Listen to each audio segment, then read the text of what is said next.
Espacio Solaris presenta. ¿Por qué haces lo que haces, Julio, en este momento? Yo también me lo he preguntado muchísimo, ¿no? ¿Por qué hago lo que hago? La verdad es que me apasiona. Él es Julio López, periodista mexicano dedicado al cine y al arte. ¿Qué tal, amigos de Canal 22? Continuamos en Madrid, España, reportando todas las actividades de la 10ª edición de los premios. Quedan pocos como él. Sus análisis y su historia son fundamentales para comprender el presente y el incierto futuro del periodismo cinematográfico. Esta semana en Marquesina nos acompaña Abril Arzaga, directora del Festival Ticunam. Julio López ha construido una carrera que le permite ser hoy en día un referente del quehacer y desarrollo del cine. Además de escribir, se desenvuelve como presentador y entrevistador. No hay figura del cine mexicano que no haya compartido la mesa con Julio López en el programa Marquesina, que se transmite todos los lunes por Canal 22. Y uno pensaría, pues, ¿quién ve la tele en esta época de las redes sociales y de las plataformas digitales? Pues la gente que no tiene acceso a internet, ¿no? En el mes de junio visitó la sala de cine Solaris para la muestra de cortometraje 5C, participando como jurado. Es por ello que aprovechamos la oportunidad para invitarlo a este podcast y llevarles hasta la butaca 39 esta entrevista al entrevistador. Queda con ustedes Juan Pablo Arroyo Abraham, Alejandro Sosa y Sandra Aguilera. Comenzamos. Hola a todos. Mi nombre es Juan Pablo Arroyo Abraham. Soy director de cine y director de la Sala Solaris aquí en Morelia, Michoacán, en el corazón de la ciudad.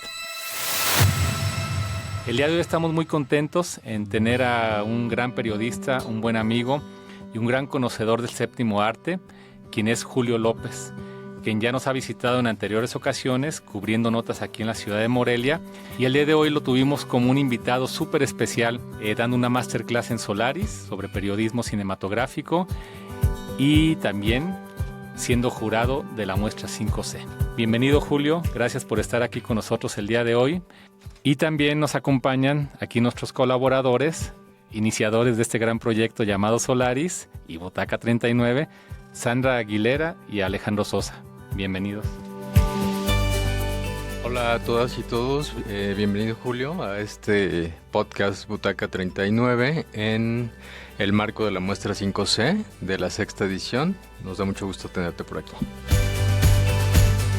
Hola, mi nombre es Sandra Aguilera. Julio, es un placer el tenerte el día de hoy. Aquí siempre, generalmente tú eres el que haces las preguntas y ahora nos toca a nosotros, desde esta Butaca 39, preguntarte y conocer un poco más acerca de ti. Yo quiero empezar con la primera pregunta que tiene que ver con la labor del periodista cultural. ¿Por qué haces lo que haces, Julio, en este momento? Hola a todos. Yo también me lo he preguntado, Yo también me lo he preguntado muchísimo, ¿no? ¿Por qué hago lo que hago? La verdad es que me apasiona, ¿no? O sea, yo creo que si no tuviera esta pasión por la cultura, no lo haría, porque definitivamente es una profesión compleja y no tan bien remunerada. Además, pues siempre me ha gustado como descubrir cosas, ¿no? O sea, lo veo la cultura como en el espectro más amplio, ¿no? O sea, desde la cultura popular hasta, digamos, las artes, las bellas artes, ¿no? O sea, la ópera, la danza, obviamente el teatro, el séptimo arte que es el cine, que es en lo que me he especializado, pero también otras cosas, ¿no? Como el hip hop, por ejemplo, ¿no? El graffiti, o otras expresiones culturales que con el paso de los años pues han tomado relevancia que antes no tenía, ¿no? Ese es el motor que me hace pues estar en este mundo del periodismo cultural y cinematográfico. A veces me parece que nos confundimos un poco con la pasión, con el gusto, y yo te quisiera preguntar si trabajas en este medio por ego. No, fíjate que, al contrario de lo que podría parecer, ¿no? Vivimos en un mundo donde de muchas apariencias, ¿no?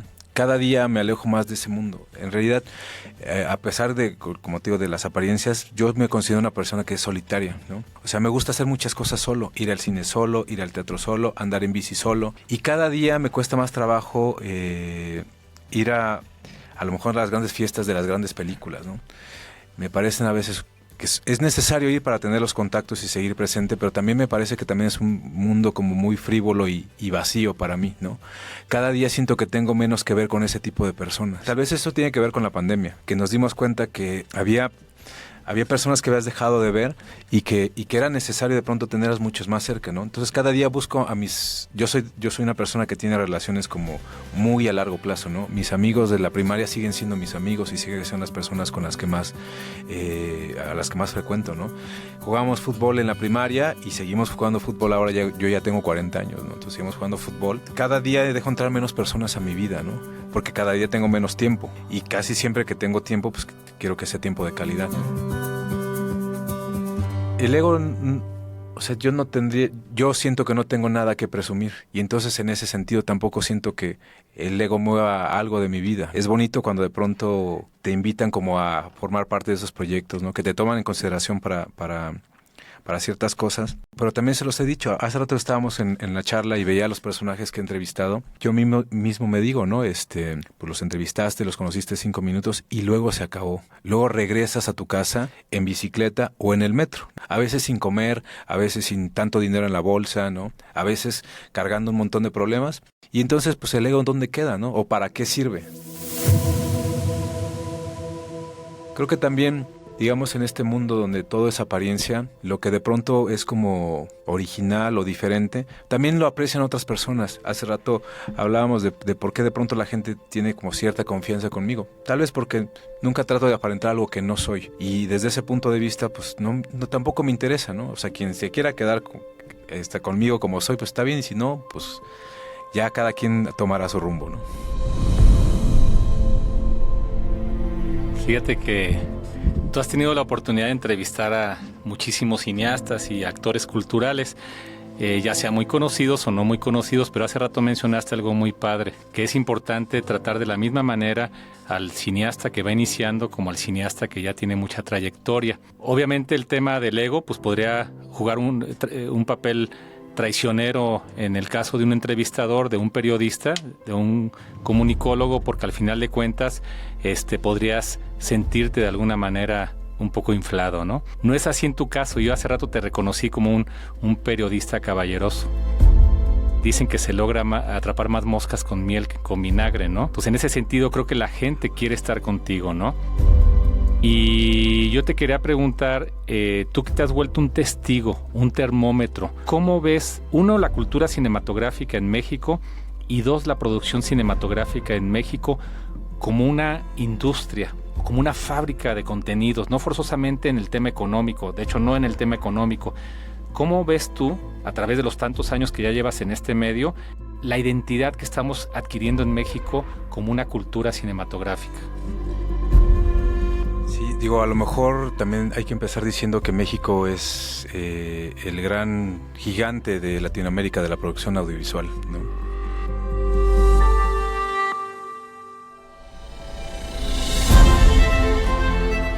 Eso a veces también, digamos, muchas personas no la toman en consideración, pero México sí es una pauta, ¿no? El que Netflix tenga oficinas en México es un referente como muy importante. Y por el otro lado, creo que el que la tecnología sea más accesible para más personas nos da la posibilidad de conocer historias que de otra forma nunca nos hubiéramos enterado, ¿no? Creo que es muy importante de pronto que como este proyecto del 5C se realice, porque los propios cineastas locales están poniendo en este tipo de festivales sus historias, ¿no? Y aquí son escuchadas, tal vez en otros más grandes no, pero aquí la gente los puede conocer, y en ese sentido me parece que la labor que hacen es fundamental, porque le están dando voz a personas que regularmente no la tenían, ¿no? O sea, aquí vi algunas películas que me sorprendieron, tal vez tenían carencias como de estéticas, ¿no? Pero las historias ahí estaban, y eso me parece sorprendente. Yo siempre estoy tratando de ver con ojos nuevos cualquier película, ¿no? Y tratando de ser lo más objetivo. Obviamente, pues uno tiene predilecciones por ciertas cosas siempre, ¿no? Pero la producción me parece que México está viviendo un gran momento en el mundo del audiovisual, ¿no? El cine y el audiovisual son testigos de lo que ocurre en un país, ¿no? Y creo que es muy importante resaltar que México es uno de los principales potencias de cine en el mundo, que hay muchos cineastas que están dando la cara en el país, no solamente aquí en nuestro país, sino en otras partes del mundo, y que hay muchísimos jóvenes que están desde muchas realidades, desde las escuelas de cine, desde cursos cinematográficos, hasta de manera casi intuitiva, haciendo películas. Pues está muy bien, yo lo veo muy bien en todos los aspectos, porque hay festivales para todos, y las realidades que retratan, pues siempre serán interesantes para alguien.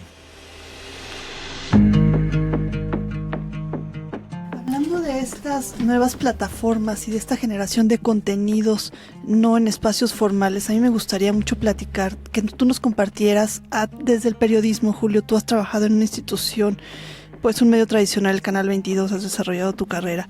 ¿Cuál es el papel del periodista actual?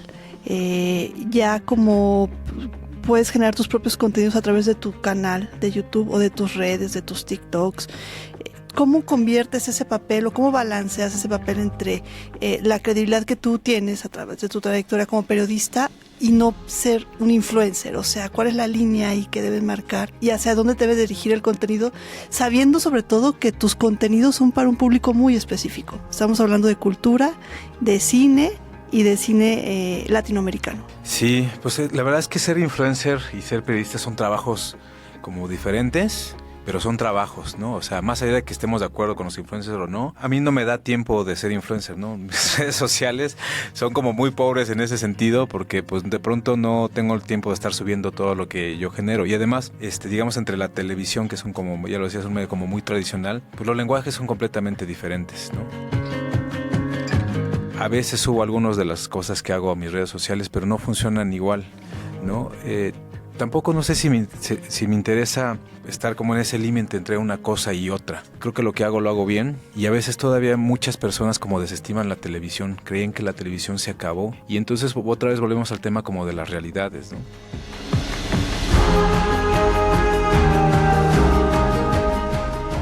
Una película que pasa por Canal 22 es vista por 3 millones de personas. Y uno pensaría, pues ¿quién ve la tele en esta época de las redes sociales y de las plataformas digitales? Pues la gente que no tiene acceso a internet y que ahí con una antena más o menos capta una señal donde puede ver cine que no tiene comerciales.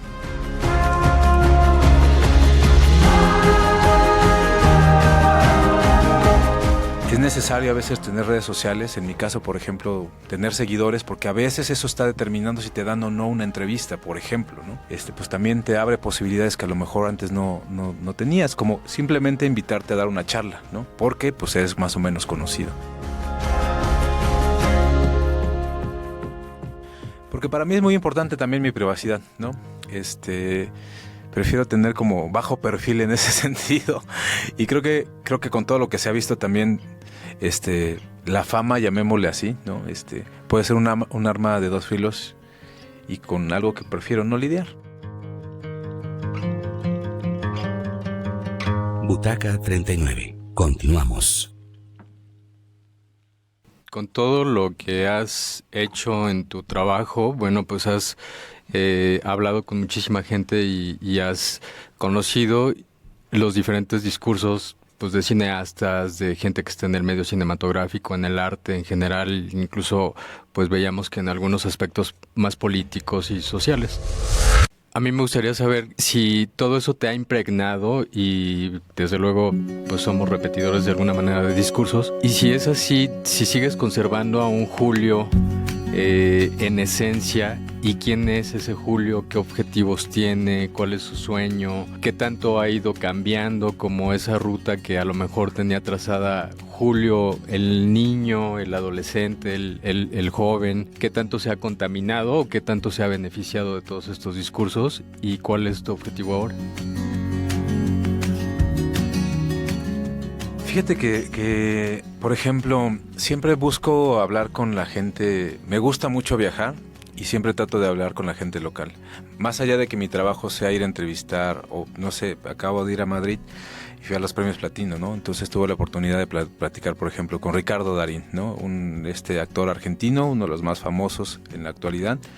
Y claro que eso me da placer, ¿no? Y me da satisfacción para mi trabajo, porque es un personaje importante para la industria. Pero un día después nos llevaron a un pueblito que se llama Chinchón. Y entonces, mientras todos recorrían todo lo demás y hablaban con los especialistas, yo me fui a sentar con la gente del pueblo que estaba tomando el sol, ¿no?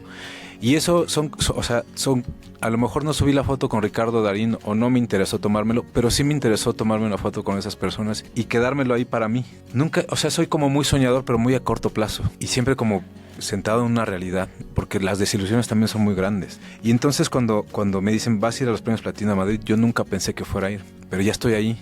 Y entonces digo, pues si ya estoy aquí, pues también podría ir a Roma, ¿no? Y entonces siempre empiezo a abrir el panorama, ¿no? O sea, siempre empujando un poco para adelante.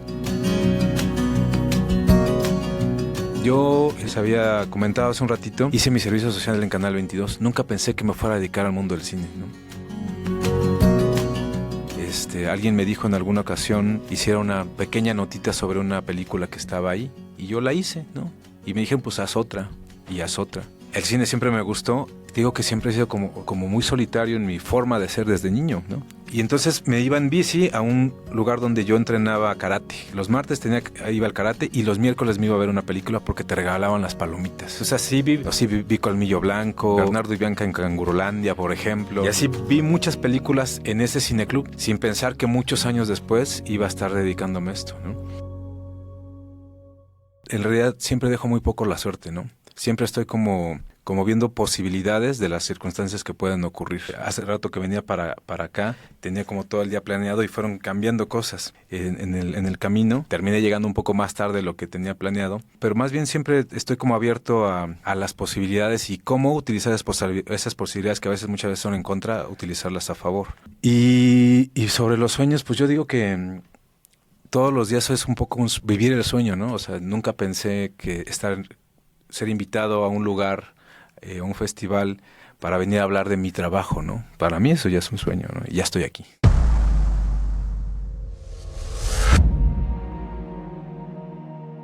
Así es, los sueños se hacen realidad. Volviendo al tema de México como industria cinematográfica y yendo al tema de la identidad de México. En México, Julio, han pasado varias etapas en el cine, como la época de cine de oro, ¿sí? Después vino un cine muy malo, que es el de ficheras y el de los luchadores. Y después empieza una ola del nuevo cine mexicano que empieza como a dignificar de nuevo la cultura cinematográfica en el país. Pero en Francia, Julio, por ejemplo, se hacen como 450 películas al año y el 92% recupera la inversión. Y no voy a hablar específicamente de dinero, sino lo que voy es que el producto, desde la preproducción, va acorde al destino final, que son las salas de cine en Francia, en este caso. En México, el 98% de las películas pierden dinero. Es decir, estamos acostumbrados al subsidio y estamos acostumbrados a no tener la responsabilidad de devolver la lana que nos invirtieron o prestaron para hacer la película. ¿Tú crees que eso nos vuelve un poco flojos en el tema de la exigencia de que los guiones tengan un poder narrativo como para que impacte a todo tipo de públicos? Y no me refiero a que sea un contenido comercial. La comedia en Francia es muy divertida y es muy fuerte a veces, y a veces se combina con el drama, y tú puedes ver una película francesa y dices, ¿qué estoy viendo? Porque aparte no sabes en qué momento ríes o lloras, ¿no? A veces creo que en México, no puedo generalizar, las tendencias son tan marcadas que la comedia es una comedia absurda, ridícula, y llega hasta un punto que ni siquiera te hace reír. La influencia de los Estados Unidos también podría ser una determinante en México, pues es lógico, estamos pegados a ellos. Y el cine en los Estados Unidos, no todo, es un cine a veces un poco superficial, no todo, que quede claro. Yo lo que te quiero preguntar es, ¿qué crees que le hace falta a México para tener una identidad como lo tuvo el cine italiano en su momento, como lo tiene el cine francés actualmente, como lo tiene el cine iraní en este momento, o el cine coreano ahora que también está muy en boga? ¿Qué crees, o taiwanés, qué crees tú que haga falta en México para tener una identidad, que no solamente haya 2 o 3 cineastas muy reconocidos, sino que se vuelva una estructura generalizada en la cual se genera una identidad, Julio? Fíjate que yo sí creo que el cine mexicano sí tiene una identidad. A lo mejor no es la mejor, que tiene que ver con la violencia, ¿no? O sea, somos exportadores de historias violentas y así nos percibe el mundo. Y eso es muy peligroso también, porque muchas personas, a partir de lo que ven, creen que así es todo el país, ¿no? Entonces tenemos a lo mejor ya hablamos de Alejandro González Iñárritu, Guillermo del Toro, Alfonso Cuarón, pero está Amat Escalante, Gerardo Naranjo, una serie de cineastas mucho más jóvenes que están hablando de una realidad terrible del país, ¿no? Si vamos como al tema del documental, pues siempre está el tema de las desapariciones forzadas, el narcotráfico, la corrupción. Y pues todo esto se ve y es muy bien comprado en el extranjero, como en festivales como Cannes, ¿no? Me parece que también es un tema como que se puede abordar desde múltiples factores, ¿no? Yo creo que también el que México no tenga, digamos, este poder de recuperación tiene que ver con el tema de la adquisición de las personas, el poder adquisitivo de las personas. Las personas no tienen prácticamente, muchas de ellas no tienen derecho a la cultura porque no tienen ese poder adquisitivo para ir. Y en ese sentido, pues ven lo que hay, lo que les podrían poner en el Canal 5 o en cualquier otro lado, ¿no? Pero me parece que sí, México tiene un tema como identitario, como muy ya bien plasmado, que lamentablemente tiene que ver con la violencia. Le llaman esto de la pornoviseria. México lo vende muy bien, ¿no? Y en el extranjero lo acogen muy bien. Pues no sé, ahorita se acaba de estrenar la más reciente película de Amad Escalante, Perdidos en la Noche se llama. Tiene que ver con la desaparición forzada, por ejemplo, ¿no? La historia gira en torno a una madre que está luchando contra una minera y que pues ahí unos grupos criminales la desaparecen.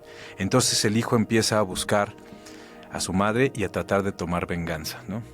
Son círculos de violencia que tienen que ver con la explotación de recursos naturales, con la falta de oportunidades, con la desaparición de una persona. Y está muy interesante porque también tiene que ver un poco con lo que mencionabas. Las redes sociales también tienen que ver en esta película, ¿no? Uno de los personajes pues habla de su realidad a través de su teléfono, ¿no? Y también es una crítica a lo que los famosos ahora se pueden transmitir a través de las redes sociales, ¿no? Estas personas que en realidad no tienen ningún talento, diría yo, más que su carisma, el carisma que proyectan hacia quien los está viendo a través de una pequeña pantalla que puede ser un celular. Y pues es un poco como se está llevando a cabo, digamos, las grandes producciones del cine mexicano. Siempre se ha hablado, por ejemplo, de que en México debería de haber una materia que sea apreciación cinematográfica desde a muy temprana edad, ¿no? Si la gente no está acostumbrada a ese tipo de cosas, pues de pronto difícilmente se volverá consumidores de otro tipo de historias de cine mexicano. Fíjate, Julio, que a veces creo que nos da miedo exponer nuestras guerras internas y queremos exponer las guerras externas, como en este caso la violencia en México. Y hay cineastas como Paolo Sorrentino, italiano, que ha hecho unas películas que a mí me encantan, y pues todo tiene que ver con cuestiones muy intimistas, muy personales, pero se vuelven realmente una revolución. El hecho de que dos adultos ya en la tercera edad les cueste trabajo ir a hacer pipí al baño, se vuelve todo un tema en la película, ¿no? Porque empiezan los achaques de la edad. Y fíjate que esas cosas yo creo que sacuden a veces más a la sociedad, porque son cosas con las que a veces algunos, yo no todavía, nos identificamos, ¿no? Entonces creo que en ese sentido, el hecho de querer cubrirnos con todo lo externo, como puede ser el narcotráfico, que es una triste realidad, la desaparición de mujeres, está bien, existen y son historias de veras, ¿no? Pero también de repente creo yo que tenemos mucho miedo a las historias más intimistas, como por ejemplo el cine de Paolo Sorrentino, de Daniel Burman, argentino, que también me encanta lo que él hace, es decir, películas que retratan cuestiones internas y que aún así son tan poderosas como una guerra contra el narco. Creo que ese tema nos hace falta explorar más esa parte interna. Digo, en las películas de Iñárritu, que a mí en lo personal me gustan mucho, se nota esa exploración interna, las de Cuarón también, Guillermo del Toro también, obviamente muy decoradas, pero también es una cuestión de exploración interna. Y a veces creo que nos hace falta, para tener una identidad mucho más poderosa, mostrar más lo que tenemos acá adentro de nosotros y no tanto adentro de la sociedad, ¿no?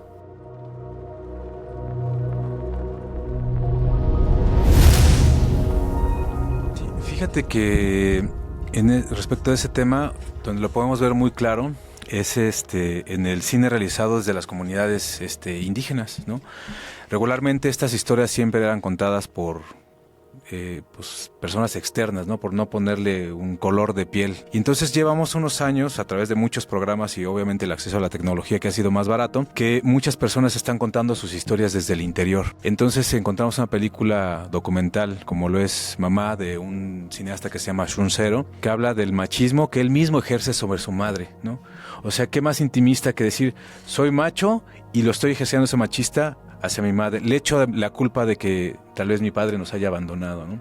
Entonces es una reflexión muy interesante de cómo dentro de una comunidad indígena, cuál es la visión de una madre y cuál es la visión de un hijo, ¿no? Entonces, de pronto lo que platicábamos después de muchas entrevistas y después de charlar mucho, es que de pronto deshumanizamos a lo que es una persona, lo que puede ser una mujer, una madre en este sentido, ¿no? De pronto la pones en un pedestal, pero le quitas toda esa personalidad que tiene. Y es una reflexión bien interesante. Y así hay muchísimas historias que se están, digo, aquí en Michoacán se están contando con muchas historias desde esa perspectiva que me parece que por eso están teniendo esa potencia. Hay otra cineasta que a mí en lo particular me gusta mucho, Ángeles Cruz, en Oaxaca, ¿no? Yo mencionaba que se está convirtiendo como una punta de lanza de muchas cineastas oaxaqueñas que están contando sus historias. De pronto cuenta una historia sobre dos mujeres que se enamoran, ¿no? O sea, cómo se vive el amor lésbico en una comunidad que se rige por usos y costumbres, ¿no? Entonces la gente decía, no, pues aquí en nuestra comunidad no existen las lesbianas. Y entonces de pronto decía, no, pues mira, esta Juanita y Perenganita, pues son pareja, ¿no? Nada más que tú no lo quieres ver, eso es otra cosa, ¿no? O hablar en una comunidad con estas características del abuso infantil. Y que además la gente participe en estas historias, ¿no? Que los están pues dejando cicatrices muy profundas también. Entonces, a mí ese tipo de cine sí me interesa muchísimo, ¿no? Y te digo que se puede muy ver claramente, pues digamos, en estas comunidades que de pronto, pues siempre eran retratadas, pues desde un punto un poco más alejado, que tampoco me parece que esté mal, pero bueno, hay formas ahora diferentes de contar sus propias historias.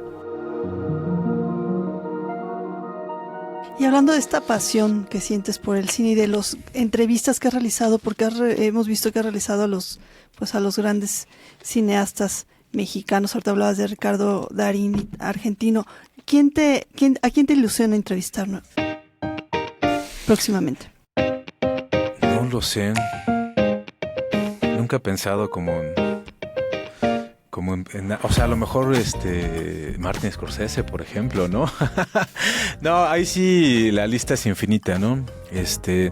Fíjate que un poco más que entrevistarlos, me gustaría como conocerlos como personas, ¿no?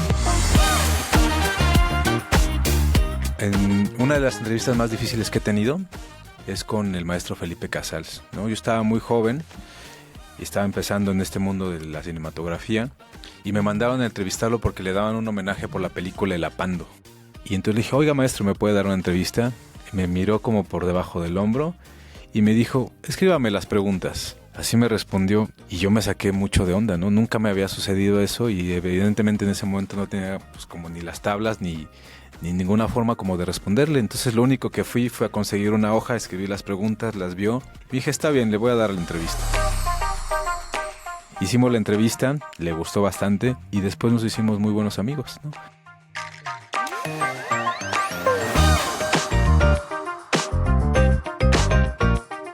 Y eso sí me llamaría la atención más que pensar en entrevistar a alguien, ¿no?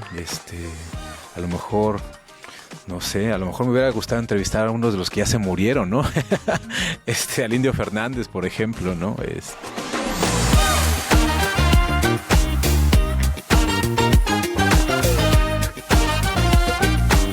Bueno, Julio, yo por último me gustaría preguntarte en relación a tu trabajo y a los críticos cinematográficos actuales que hay en México. No sé, por ejemplo, Ayala Blanco, algunos que mencionaste tú precisamente en tu masterclass. Y yo me preguntaba si ellos, no sé, platicaba con el maestro Lauro Zavala en algún momento y me decía que se siente como rebasado precisamente ante estas críticas que se ejercen actualmente y que bueno, él no sabe si se está aferrando a una manera de analizar y criticar el cine desde su etapa de adulto ya casi mayor, ¿no?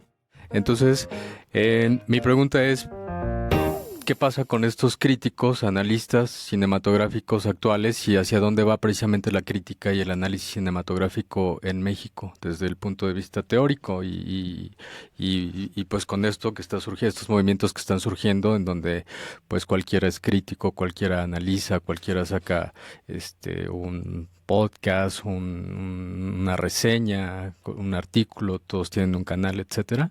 ¿Y qué pasa con estas figuras tan emblemáticas y que han sido maestros de pues muchos que estamos en este medio? Pues yo creo que literalmente está desapareciendo una generación y no hay un renuevo, ¿no? O sea, Aunque yo estoy haciendo crítica, lo hago desde otra perspectiva, ¿no? Que tiene que ser más televisiva y que además tiene muchas acotaciones, ¿no? Que tiene que ver, por ejemplo, con el tiempo en pantalla, la periodicidad, y obviamente los temas que siempre están permeando con el hecho de que tenemos que ir renovándonos constantemente, ¿no? O sea, de las noticias pues son como muy efímeras y entonces ellos escriban como mucho más a futuro y eso ya no lo vamos a encontrar, ¿no? O sea, lamentablemente, pues te lo decía, ya no hay un renuevo, ¿no? Yo compartí mucho tiempo con el crítico de cine de Gustavo García, digamos que él fue mi mentor, y con él creamos este programa de Marquesina.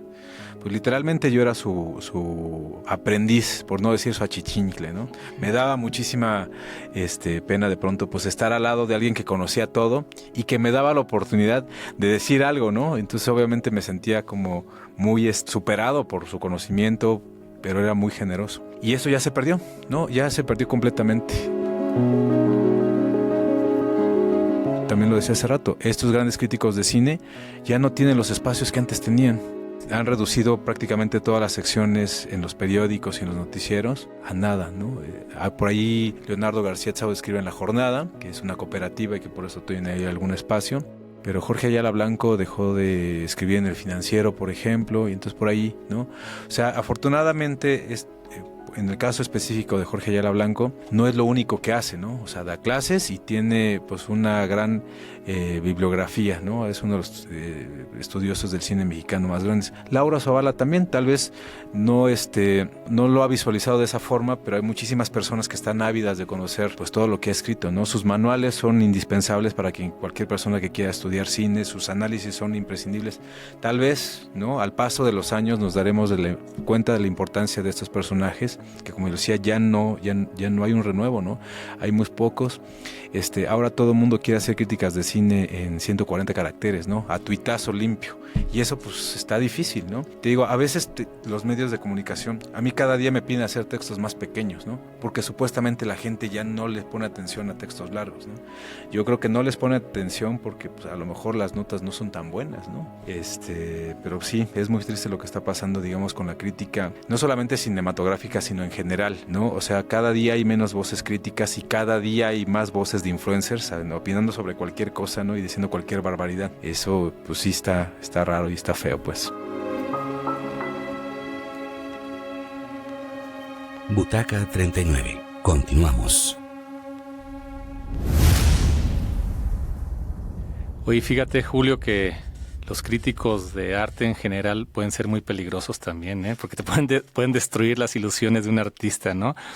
En el teatro es muy común, pues lo vimos en la película de Bergman, de Iñárritu, que trata específicamente sobre esta persona que está diagnosticando o criticando esta obra en Broadway, pero en general creo que eso es un trabajo muy importante, hay muchísima responsabilidad de por medio y hay que tomarlo como tal, porque eso puede destruir vidas, ¿eh? Y puede destruir también ilusiones de cineastas jóvenes que querían hacer algo y finalmente no lo hicieron, ¿no? Entonces creo que es algo que sí, como tú dices, ya es una camada que está desapareciendo, me refiero a los serios, y está surgiendo una nueva ola de críticos de arte en general, de cultura en general, y críticos sociales inclusive, que algunos de ellos, no todos, no me gusta generalizar, pero creo que están siendo muy irresponsables, ¿no? Hace poco en una plática que di sobre la responsabilidad en las producciones culturales, había puros chavitos presentes y les dije que ya estuvo bueno de crear contenidos basura, ¿no? Y mi comentario pues no fue muy bien recibido, ¿no? Ya después quise componerlo diciendo que, oigan, a lo que me refiero es que lo que hagan, lo hagan con el corazón, con el alma y con el conocimiento detrás, ¿no?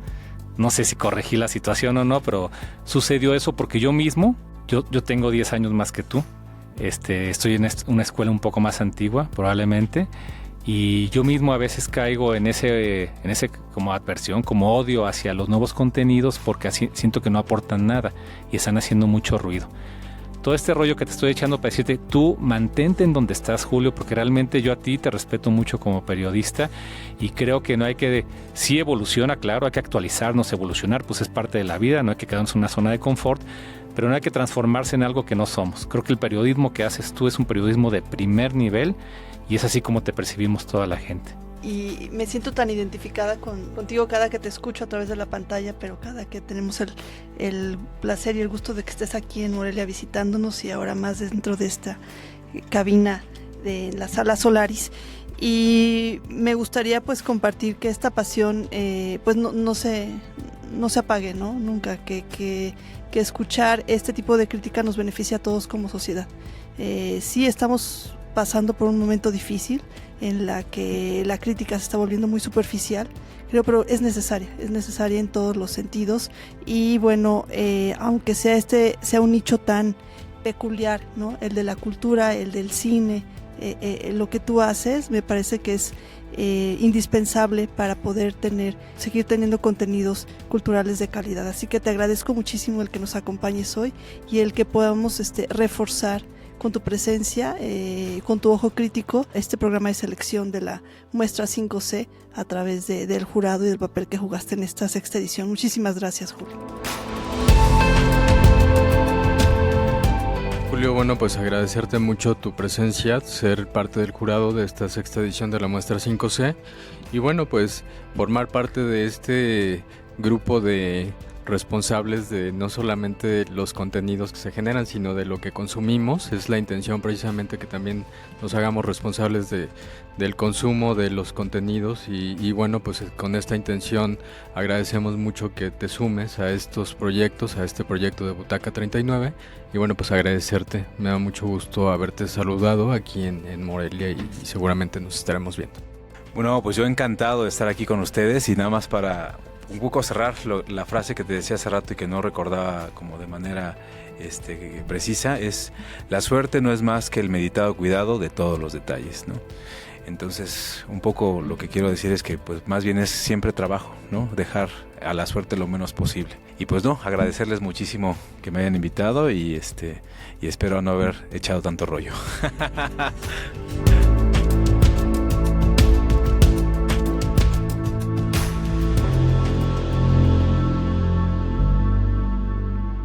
Esta fue una producción de Espacio Solaris y Huella Digital.